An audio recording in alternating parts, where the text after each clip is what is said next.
Quran Surat Al-Baqarah ayat 124. A'udzu billahi minasyaitonir rajim. Wa izib tala Ibrahim rabbuhu bikalimatin fa'atammahunna qala inni ja'iluka linnasi imama. Qala wa min dzurriyyati qala la yanalu ahdiz zalimin. Perjuangan Nabi Ibrahim setelah menyampaikan peringatan-peringatan yang semacam itu, yang 82 ayat banyaknya, terlebih dahulu dikhususkan kepada Bani Israel yang diharapkan moga-moga ada perhatian mereka menerima ajaran kebenaran yang dibawa Nabi Muhammad SAW. Di samping pengharapan kepada kaum musyrikin Arab sendiri, tetapi tidak juga lepas pertaliannya dengan Bani Israel. Maka dengan ayat yang akan datang ini, di antara Bani Ismail Arab dipertemukan dengan Bani Israel pada pokok asal, yaitu Nabi Ibrahim. Sebab orang Arab sendiri, terutama Arab Adnan atau Arab Musta'ribah, mengakui dan membanggakan bahwa mereka adalah keturunan Ibrahim dan Ismail diikuti oleh Arab yang lain, Kohtan. Dan ingatlah tatkala telah diuji Ibrahim oleh Tuhannya dengan berapa kalimat. Dengan ini diperingatkan kembali siapa Ibrahim yang dibanggakan oleh kedua suku Bani Israel dan Bani Ismail sebagai nenek moyang mereka. Itulah seorang besar yang telah lulus dari berbagai ujian. Allah telah mengujinya dengan beberapa kalimat.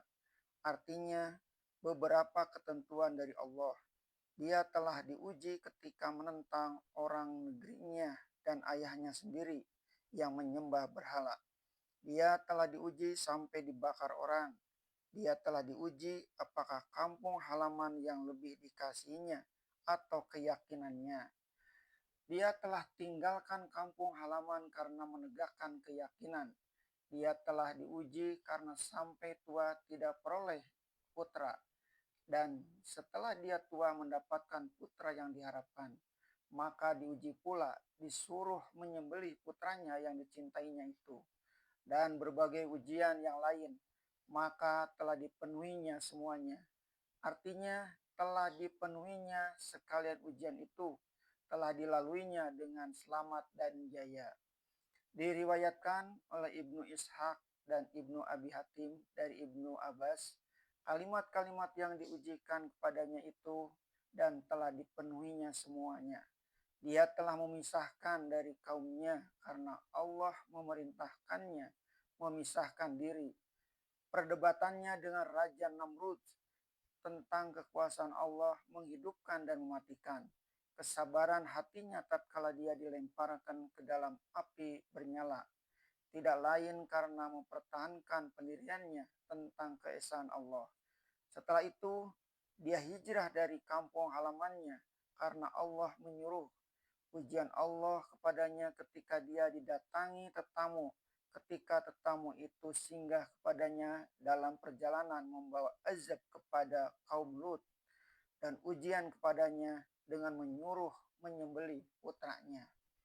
Di dalam riwayat yang dikeluarkan oleh Abdullah bin Humaid, Ibnu Jarir, dan Ibnu Abi Hatim dari Al-Hasan, dia berkata, Ibrahim telah diuji dengan kelap-kelipnya bintang. Dia pun lulus. Dia diuji dengan bulan. Dia pun lulus. Kemudian diuji dengan matahari. Itu pun dia lulus. Diuji dengan hijrah. Dia pun lulus. Diuji pun dengan menyuruh menyembelih anak kandungnya sendiri. Itu pun dia lulus. Padahal waktu itu usianya telah 80 tahun. Menjadi imam sesudah lulus ujian. Setelah dilaluinya segala ujian itu dan dipenuhinya dengan sebaik-baiknya, dia pun berfirman, sesungguhnya aku hendak menjadikan engkau imam bagi manusia. Di sini kita mendapat suatu pelajaran yang dalam sekali tentang jabatan yang begitu mulia yang dianugerahkan Allah kepada seorang di antara rasulnya. Setelah beliau lulus dalam berbagai ujian yang berat itu dan diatasinya segala ujian itu dengan jaya, barulah Allah memberikan jabatan kepadanya, yaitu menjadi imam bagi manusia.